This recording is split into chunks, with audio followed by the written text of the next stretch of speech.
વાઘોડિયા જિલ્લાના વાઘોડિયા તાલુકાની નગરપાલિકાનો દરજ્જો આપ્યા બાદ વાઘોડિયા મામલતદાર દ્વારા અડચણરૂપ જાહેર રસ્તાઓ પર દબાણો દૂર કરવાની કામગીરી ગતરોજ હાથ ધરવામાં આવી હતી.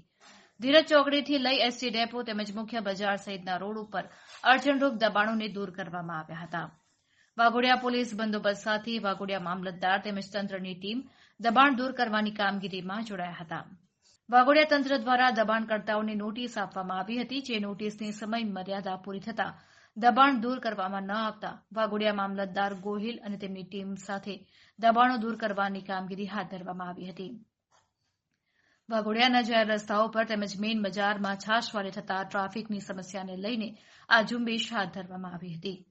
જાહેર રસ્તા પર અડચણરૂપ લારીઓ તેમજ દુકાનની આગળના લટકણિયા દૂર કરીને દબાણ દૂર કરવામાં આવ્યા હતા અને રસ્તો ખુલ્લો મૂકવામાં આવ્યો હતો. આજ રોજ વાઘોડિયા નગરપાલિકા બન્યા બાદ લોકોના રજૂઆતો એવી હતી કે બજારની અંદર લોકો દુકાનની બહાર લટકણિયા લટકાવીને દબાણ કરે છે, તો એ દબાણ સાહેબ લટકણિયા હટાવીને એનો નિકાલ કરવાનો છે.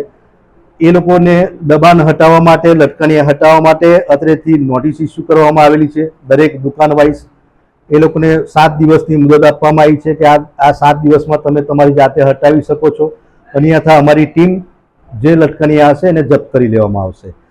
એના 7 દિવસ આજ રોજ પૂરા થતા હોય આજે પોલીસ ડિપાર્ટમેન્ટ, મારી નગરપાલિકાની ટીમ અને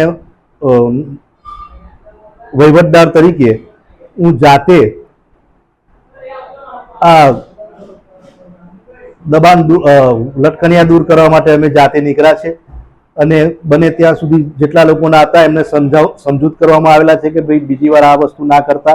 જેનું બહાર હતું અમે જપ્ત કરેલું છે, નગરપાલિકામાં એને જમા કરવામાં આવેલી છે. અને આ ડ્રાઈવ સતત 1 થી 1.5 મહિના સુધી હું ચલાવવાનો છું કે જેના લીધે પબ્લિકને અવરજવર માટે લોકોના વાહન પાર્કિંગ થઈ શકે, લોકો અવરજવર કરી શકે, કોઈને અડચણરૂપ ના બની શકીએ એ માટે તમામ વેપારી મંડળ તેમજ મારા પ્રેસ મીડિયાને મારી વિનંતી છે કે તમામ લોકોને સમજૂત કરવા કે ભાઈ આ લોકો પોતાના લટકણિયા કે આ બધું થોડા દૂર રાખે. અસ્તુ.